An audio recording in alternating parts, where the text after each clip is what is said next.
Boa tarde, Boa tarde, Carol, tudo bem? tudo bem e você, Jaque? Tudo jóia. Então, tá bom. Você que convive com algum idoso, vem com a gente, que hoje nós vamos tomar um chá das 5 com vocês. Hoje não é ao vivo, é gravado, porque É, a Jaque teve um compromisso aí de cuidadora de familiar. cuidadora familiar. Então, a gente está deixando esse programa aqui gravado para vocês não perderem nenhum conteúdo, tá? Mas esse é o JC Cuidar, que é um canal feito com muito carinho e dedicação para ajudar especialmente aí as famílias a terem melhor qualidade de vida e menos sobrecarga possível ao cuidarem dos seus idosos em casa. Eu sou a Carol. E eu sou a Jaque, nós somos gerontólogas e idealizadoras desse canal. Vem com a gente, então, que hoje nós vamos conversar um pouquinho com vocês sobre o parkinsonismo e a doença de Parkinson. Então, sejam todas bem-vindas e todos bem-vindos. Isso aí. Não Lembrem-se esquecendo. de, Isso. lembra de dar o joinha, mesmo sendo gravado, vocês podem colocar aí, tá? A gente vai Isso. disponibilizar esse vídeo nas três plataformas ao mesmo tempo, então às 17 horas da quinta-feira, dia 15 de julho. Então, podem dar o joinha no YouTube, curtir no Facebook e no Instagram, coraçãozinho no Instagram e curtir no Facebook. E continue seguindo aí as nossas páginas para vocês não perderem nada. Podem deixar os comentários que a gente vai ver, tá? E aí a gente responde para vocês. Isso aí. Então, vamos começar, né? Vocês que estão aí, que nos acompanham sempre, vocês devem ter visto que nós mencionamos que no dia 4 de abril foi celebrado o Dia do Parkinsoniano e no dia 11 de abril o Dia Mundial da Doença de Parkinson. Essas duas datas foram criadas para ressaltar, para conscientizar a população e também para ressaltar a importância de nós termos conhecimento sobre essa doença, porque ela afeta pelo menos 1% da população mundial acima de 65 anos, e esse número no Brasil chega a pelo menos 200 mil pessoas. Então, é importante, primeiramente, para começar, nós sabermos quais são as diferenças entre o parkinsonismo e a doença de Parkinson. Isso, que não é a mesma coisa. Muita gente acha que é a Isso, mesma coisa, se refere, inclusive, ao parkinsonismo como doença de Parkinson e vice-versa, né? Mas não é a mesma coisa, tem uma diferenciação aí, né? E a são gente vai coisas falar diferentes. disso. Isso. Então, eu vou começar a falar primeiro do parkinsonismo, né? O parkinsonismo, na verdade, é um conjunto de sintomas. Ele não chega a ser considerado uma doença. Eles podem aparecer nas pessoas que têm a doença de Parkinson e que são bastante comuns nesses casos, mas nem todos os sintomas, né, nem todo parkinsonismo é causado pela doença de Parkinson. Então, não necessariamente aquele paciente que tem sintomas de parkinsonismo vai ter também a doença de Parkinson. Eles podem existir separadamente, apesar de ser mais comum na doença de Parkinson. E aí vai caber ao neurologista fazer uma investigação de todos esses sintomas, verificar se é Parkinson ou se não é, e também determinar como que vai ser esse tratamento, que também pode ser diferenciado. Quer continuar, Carol? E os sintomas, eles geralmente são parecidos, né? Como a Jaque falou, porque são sintomas motores, então são sintomas geralmente que as pessoas reconhecem o Parkinson, né?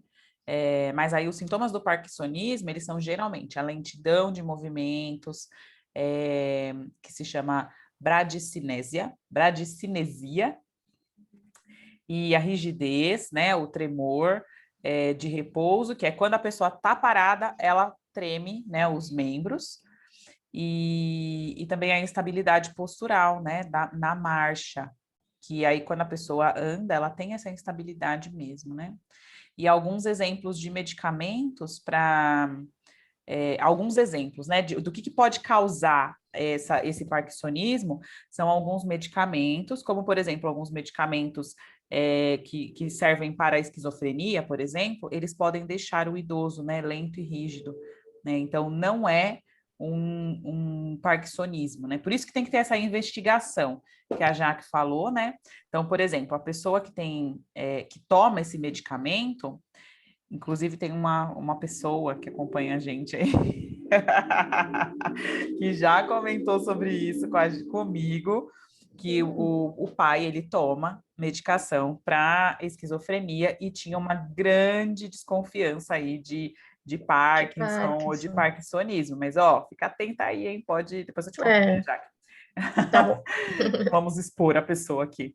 Mas, ó, se estiver assistindo, você sabe quem você é.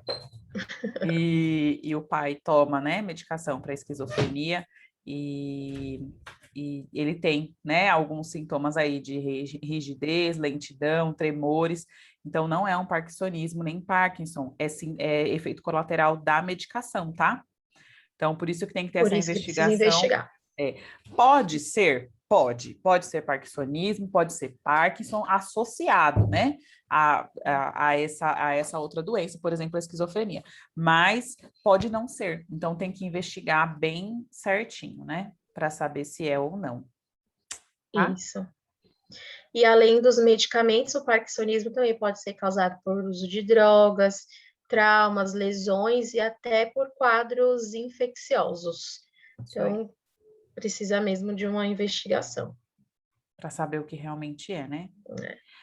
Já a doença de Parkinson é outra coisa, né? É uma doença neurodegenerativa, crônica e progressiva. O que é isso? Crônica, que dura muito tempo, e progressiva é que ela avança ao longo do tempo, né? Então, ela vai piorando os seus sintomas e os seus sinais ao longo do tempo.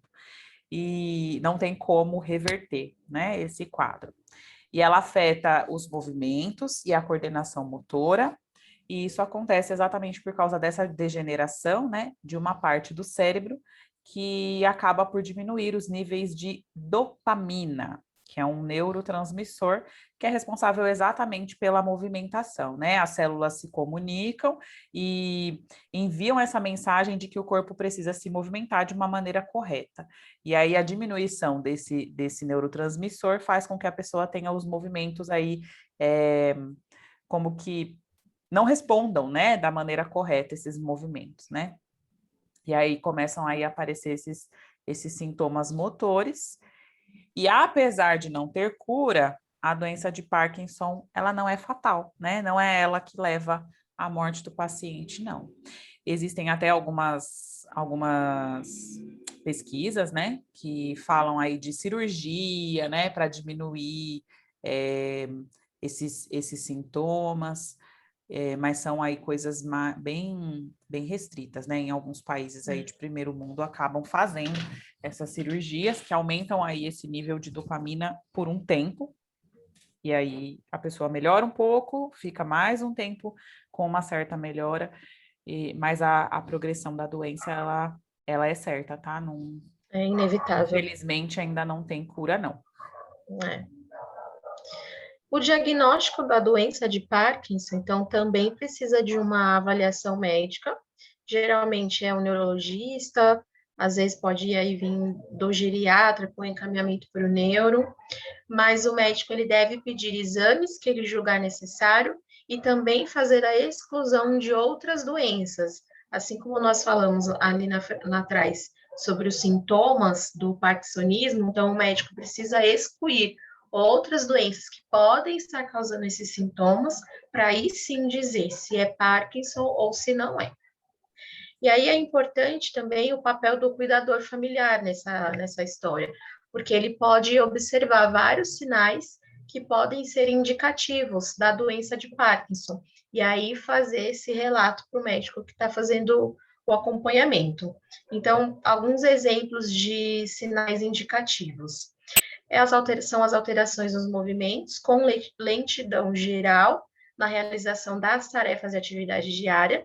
Aí o cuidador consegue observar se antes o idoso conseguia fazer de uma certa forma, agora ele está mais lento, está mais fazendo de maneira diferente.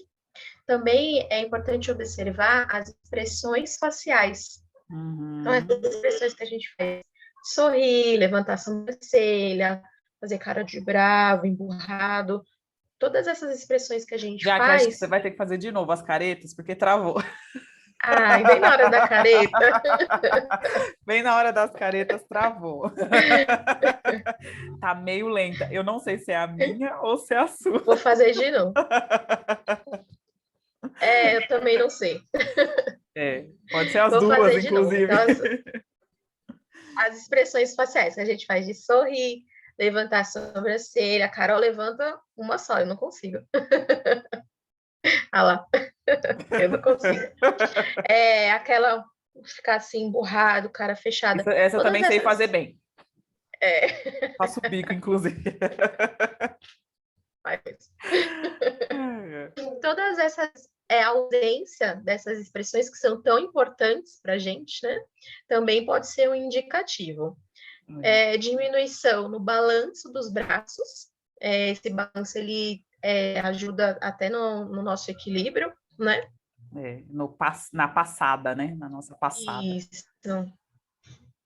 Outra coisa que pode ser também um indicativo, o comprometimento na deglutição, que é o ato de engolir. Começa a ficar difícil fazer esse movimento e, consequentemente, esse idoso vai começar a perder o apetite, porque tá tão difícil, né, de engolir, que aí ele perde mesmo a vontade de comer.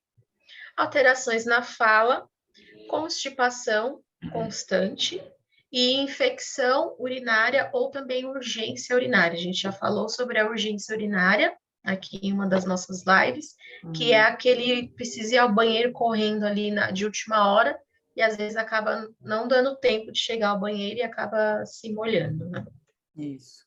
Para a gente ver aí que afeta várias musculaturas, né, do nosso corpo. Então, da Isso. face, das pernas, dos braços e até as musculaturas internas, né?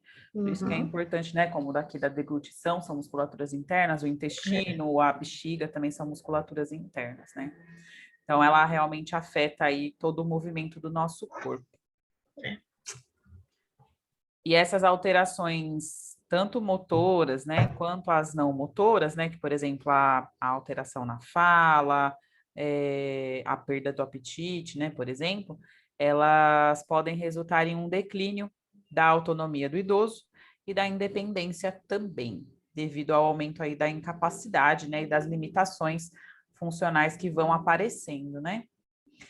Então, cuidadora familiar ou cuidador familiar, vocês precisam aí dar um suporte necessário para a realização dessas atividades, né? Mesmo as mais básicas, muitas vezes. Então, é preciso, sim, de um suporte mais achegado, digamos assim, né? Porque, por exemplo, a pessoa, no simples ato de pegar um objeto, ele vai ter essa dificuldade, né, de pegar alguma coisa, então de levar a comida à boca, de tomar banho, então tudo que ele precisa de movimentos mais finos ou movimentos mais precisos, a pessoa vai precisar de ajuda, né? Então o cuidador ou a cuidadora precisa aí ter um suporte bem mais próximo desse idoso para que ele possa realizar, né, as suas atividades de vida diária. E aí é nesse contexto, né, que o cuidador tem esse papel central, né? Porque a doença vai avançando, né, Jaque? Como a gente falou. E aí vai ficar cada vez mais difícil a pessoa realizar as tarefas e vai ficar cada vez mais dependente de alguém e vai precisar, sim, de cuidados permanentes, né? Então, é até complicado, né? A gente falar, né? Olha, vai ficar dependente de você, mas é verdade. É a Vai realidade, né? ficar. É. Então, é uma tomada de consciência aí. Claro que com o avanço da doença, é importante a gente lembrar que a pessoa, essa doença, ela vai progredindo aos poucos, né? Não, ainda mais quando se percebe rápido, toma medicação, o medicamento ajuda a controlar alguns sintomas, né? Principalmente os motores.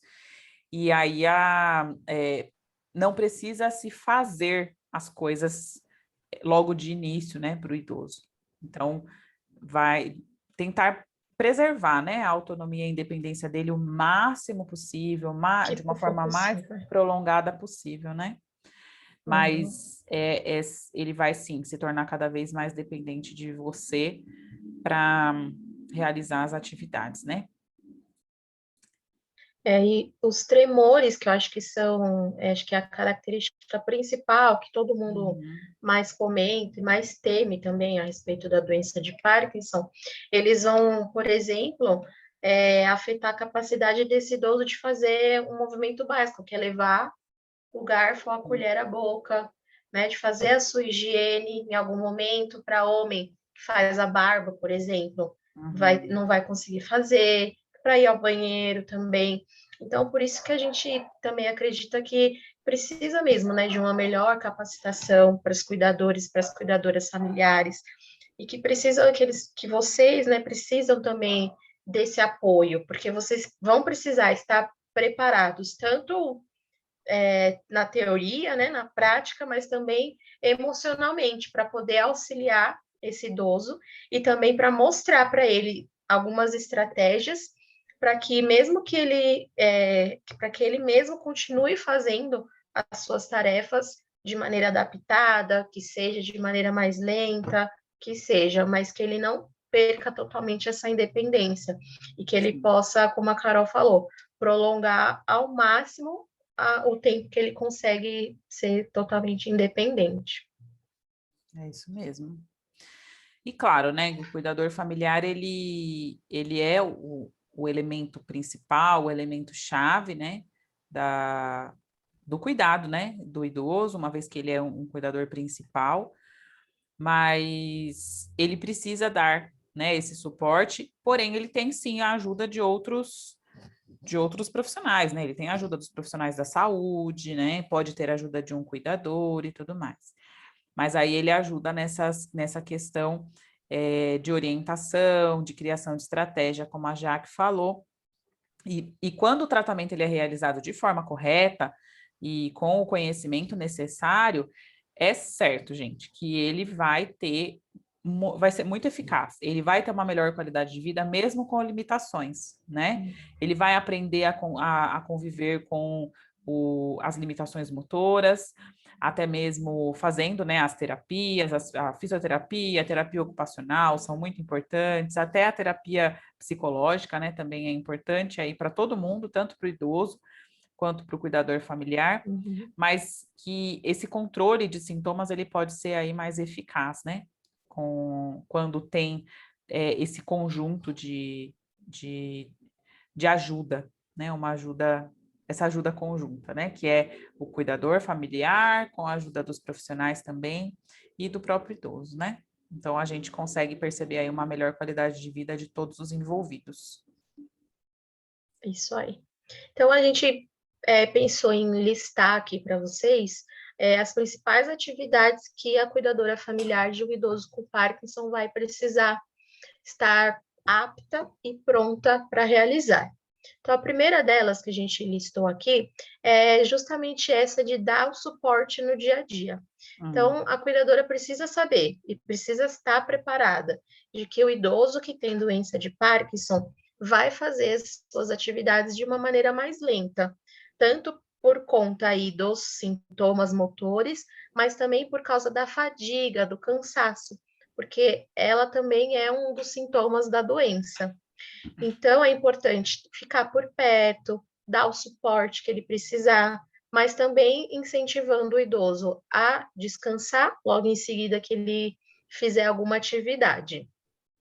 E também é interessante, que acho que é uma coisa que A gente sempre fala aqui da organização.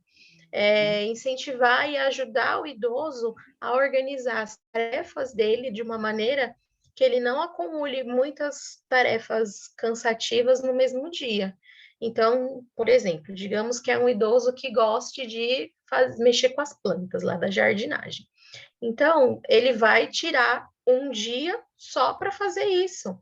Faz um pouco, senta, descansa, lembra sempre de incentivar a tomar água, faz uma pausa para uma água, um suco, depois continua.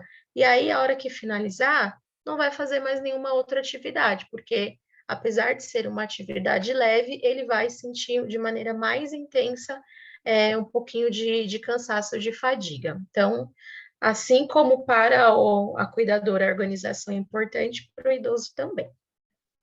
Isso aí. E dentre os cuidados do dia a dia, né, tem o cuidado com a alimentação, né?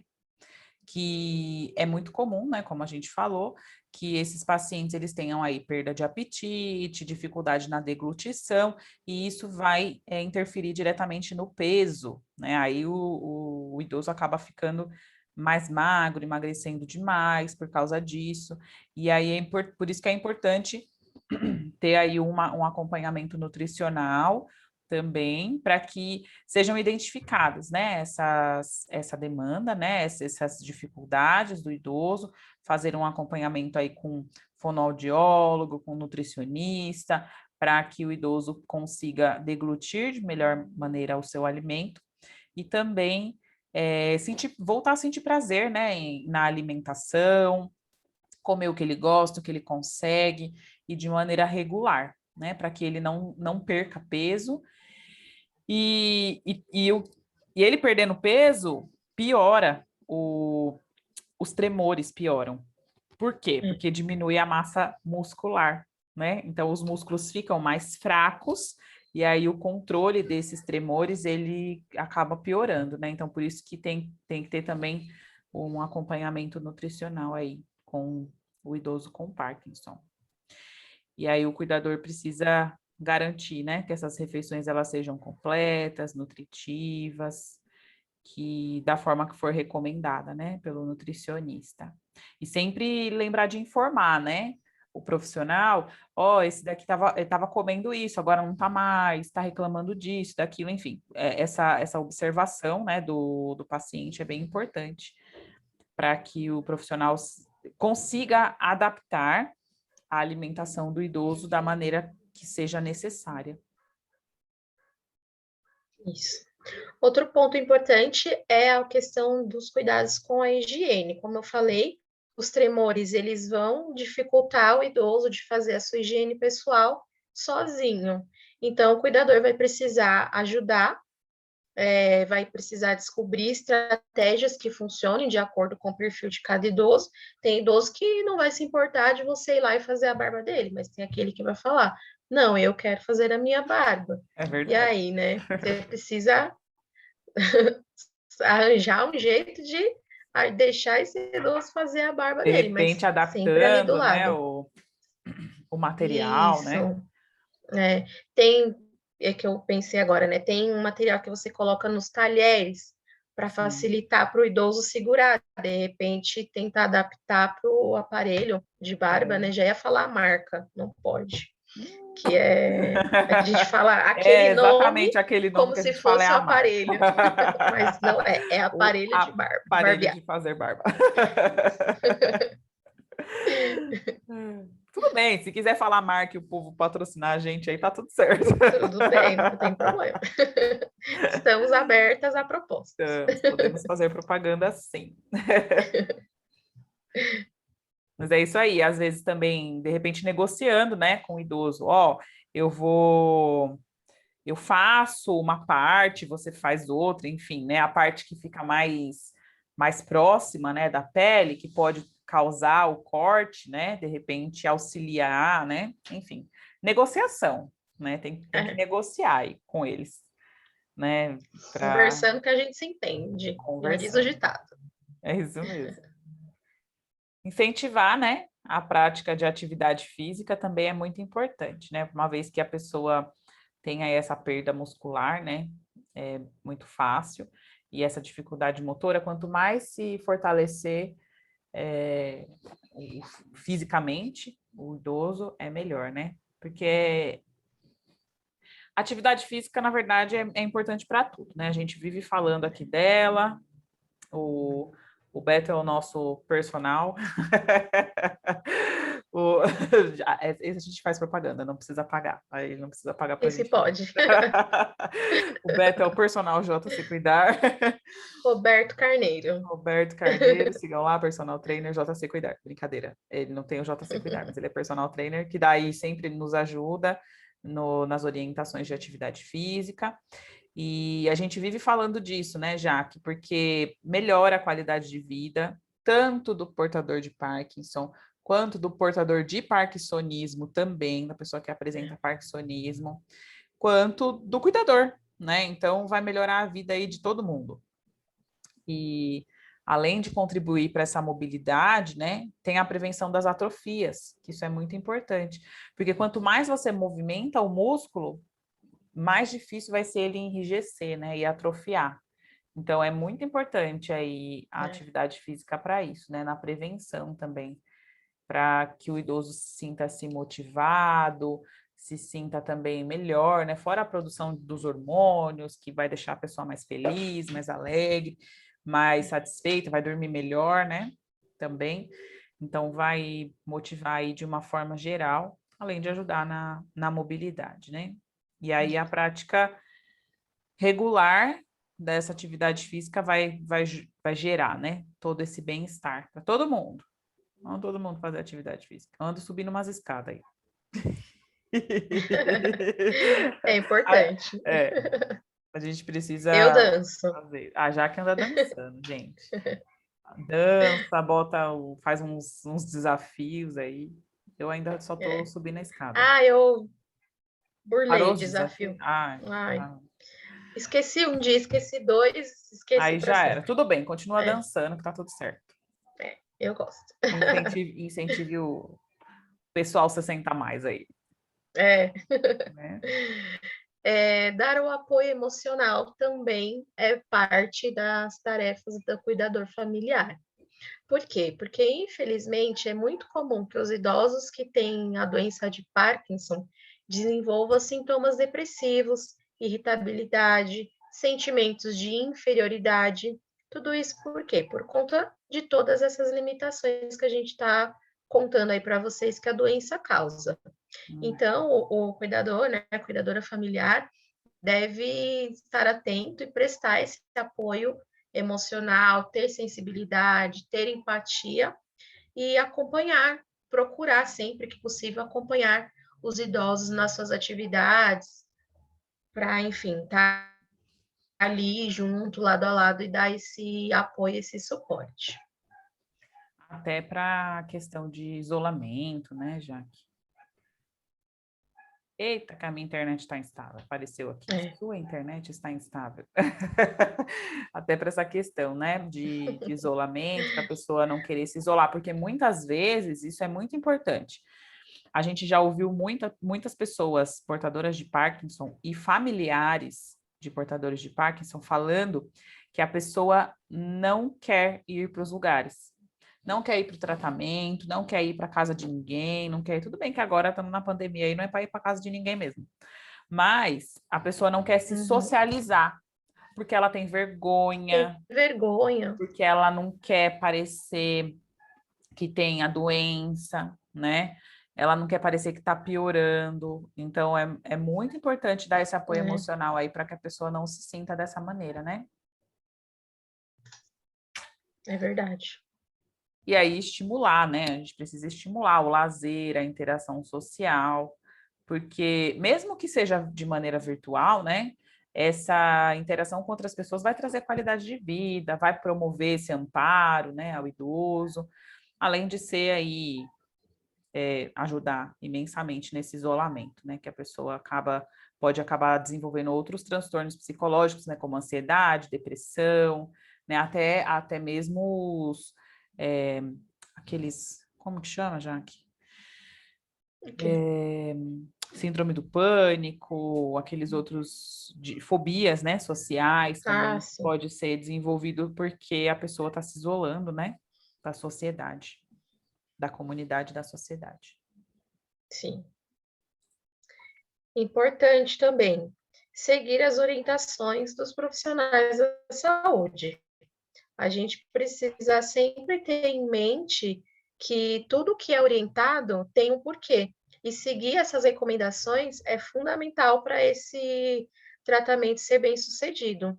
Então, assim como tudo que a gente falou até agora, o acompanhamento médico e também de outros profissionais da saúde é fundamental para o tratamento da doença de Parkinson ser bem sucedido, né? Então, o cuidador precisa seguir todas essas recomendações e sempre que tiver uma dúvida, também acho que é super importante falar isso, procure um profissional habilitado, fontes confiáveis, evitar de ficar pedindo informação para pessoa que não tem conhecimento, né? O amigo do primo, da minha vizinha, da tia, e também confiar na primeira informação que a gente encontra na internet. Tem aí o Dr. Google, né, que todo mundo Pois é, usa, todo mundo mas usa o precisa Dr. ter Google. critério também. Exato. Tem lá, claro que no Google... Todo Eita, mundo usa, eu travou. uso, a Carol usa, todo mundo usa. Mas É, precisa ter critério. sim, porque lá no Google a gente encontra artigos científicos, pesquisas, dados oficiais, né? Exatamente. Ministério da Saúde, Organização Mundial de Saúde, tem como você achar lá dados confiáveis, né? Mas também não vai ficar acreditando em todo o site, Isso, né? Então, é sites como a Jaque falou. confiáveis, sites de profissionais confiáveis. Exatamente. Então, como a É. Jaque está falando aí, JC Cuidar é confiável. Vocês podem achar a gente na busca. JC Cuidar é confiável Isso. nas informações. Aí tem outros aí, colegas profissionais de saúde super competentes que também são confiáveis, né? Que a gente pode aí, se for fazer uma lista, faz uma listona, mas vocês precisam realmente ter critério aí, né? Não vamos acreditar em todo chazinho da vizinha, do amigo da minha irmã, né? Isso aí. E às vezes a gente procura um sintoma, por exemplo, na internet. Ai, tô sentindo. Ai, vou contar um caso meu agora, Carol. Acho que eu nem te contei isso. Conta Ontem eu os fui casos. tomar a vacina da influenza, a vacina da gripe. Aí fui, porque liberou para toda a população. Sim. Aí fui lá, tomei. Quando foi de noite, eu estava sentada no sofá, fui levantar, minha cabeça fez assim, me deu a maior tontura. Eu falei, gente, que será isso? Fiquei pensando, que será, que será, que será? Aí fui aonde? Fui no No Dr. Google, Google. Fui no obviamente. Dr. Google. Digitei lá. Tontura pode ser sintoma da vacina da gripe? Qualquer coisa pode ser sintoma. Exatamente. Ainda bem que você não Então, colocou tontura sintoma de câncer, ou só tontura. Porque só tontura, sentir pode ser tontura, aí é tontura. câncer. Primeira coisa que aparece, câncer. Tontura pode ser sintoma de muita coisa. Não, Pode ser que tenha sido a repete, vacina. não, repete o que foi que você fez. Eu fui no Google Não, e digitei. antes, quando você sentiu a tontura? Eu fiquei pensando o que Não. poderia ser. Por que você Antes, sentiu a tontura? Como foi você sentir a tontura? Você estava onde e aí aconteceu? eu estava sentada no sofá E assistindo a aí novela e levantei. levantou. Isso pode ser uma coisa que se chama hipotensão postural. Pode ser muita coisa. Primeira coisa, levantou rápido demais, ficou tonta. Então, Não, mas daí de continuou. Se eu fato, tivesse levantado, ficado tonta e passado, ok. é, Mas continuou. Minha cabeça de fato ficou ficou rodando. rodando mesmo. E tontura é uma coisa que dificilmente eu sinto. Então, eu reparei. E aí Uhum. eu fiquei pensando que era e fui no Dr. Google. Aí ainda minha mãe falou, ai, deve ser só pressão que baixou, deve ser, A enfim. hipotensão postural. Pode ser, um monte Pode de ser, coisa. Então, a pode gente ser várias coisas. precisa ter critério, né? Porque, assim, a gente, óbvio, tem curiosidade de saber, mas no meu caso, por exemplo, se fosse um sintoma que estivesse acontecendo com frequência, sem nenhuma outra justificativa aparente, então teria que ir ao médico para investigar, certo? Exatamente. Então, fica atenta, se a Jaque continuar tonta, eu aviso para você. Já passou, já passou. Foi Ainda bem. só ontem. Mas é isso, gente. Então, a gente precisa aí da orientação aos profissionais, né? E como eu já tinha falado anteriormente, é um conjunto, né? É uma... Junto com os profissionais de saúde, vocês são uma equipe. Por isso que, ó, não sei se vocês já repararam, mas a gente colocou lá na equipe, dentro da equipe do JC Cuidar, cuidador familiar. Por quê? Porque vocês fazem parte da equipe junto com a gente, né? Então, vocês fazem parte da equipe que ajuda o idoso. Então, é por isso que a gente precisa aí sempre reparar, levar em consideração o que os profissionais falam, né? E também, assim, às vezes precisa procurar outras opiniões profissionais, porque às vezes vocês aceitam o primeiro diagnóstico, a primeira coisa que vem, né? Primeira coisa que falam, não que o profissional não seja competente nem habilitado para isso, mas às vezes é preciso sim, mais de uma opinião, porque de repente o profissional ele não fez algum exame que precisava, ele ficou condicionado por alguma coisa que você falou, enfim, tem várias coisas, e além dos que não são competentes, né? Mas a maioria deles não. Então, assim, para tirar dúvida, ficou com dúvida? Procure uma segunda opinião, uma terceira opinião, para que vocês não tenham dúvidas. E principalmente se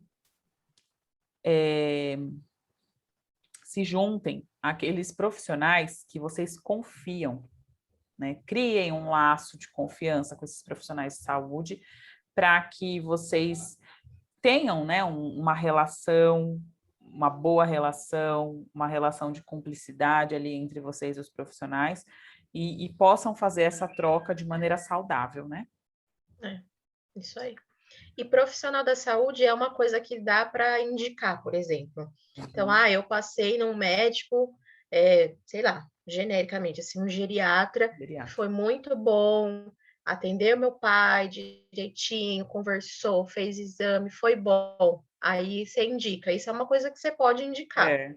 Precisa Profissionais, não ficar só indicando médico. remédio e ficar indicando chazinho, Remédio mas não. o profissional você pode indicar. Profissional, um médico, um fisioterapeuta, uma nutri, isso já é legal de indicar. Isso aí. E por fim, é muito importante a gente ter aí um convívio harmonioso, né, entre cuidador e a pessoa, né, que tem a doença, que é portadora da doença, e é preciso aí, né, essa interação harmoniosa mesmo e entre as pessoas que estão relacionadas aí com o idoso que tem essa doença, para que eles possam todos ter uma qualidade de vida aí, né? E promover esse amparo social ao idoso que está necessitando nesse momento, né? A partir desse momento do diagnóstico do Parkinson ou de alguma doença que cause o parkinsonismo também. Então, assim, se ele está precisando de ajuda porque ele tem limitações funcionais, é muito importante, né? A gente se unir aí, como eu falei. Isso aí. Muito bem, então, gente. Então, esse foi o nosso papo de hoje. Como a Carol falou no começo, ele hoje não está sendo ao vivo, nós estamos deixando gravado para vocês, porque eu tenho um compromisso de cuidadora familiar. Então, mas não Muitos, se esqueçam. aliás. Um dia Tá cheio, puxado. carregado, puxado. Tá puxado.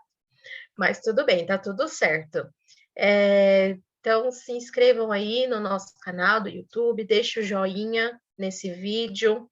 Também tem as nossas páginas no Instagram, no Facebook, que é JC Cuidar. E até a próxima, né? Terça-feira, estamos aí. Terça-feira, se tudo der certo, Ao vivo. é ao vivo. Ao vivo às 10 da manhã. Continue nos acompanhando. Aqui não dá para a gente botar a tarja, mas é YouTube JC Cuidar, Facebook JC Cuidar e Instagram @JC Cuidar. Coloca lá o seguir, qual que é o outro? Curtir, seguir, sei lá. Inscreve. Inscrever-se. No YouTube é se inscrever, no Facebook é curtir e no Instagram é seguir. É isso aí. No Facebook eu acho que tem os dois, tem seguir e curtir. Então, seguir porque você fica vendo as nossas coisas, né? Mas ele aparece curtir. Aí depois lá dentro da configuração do curtir você coloca seguir, porque você vai ficar vendo as nossas publicações. Combinado? Até a próxima. Obrigada aí Tchau, pela tchau, até a companhia. próxima. Tchau, até a próxima.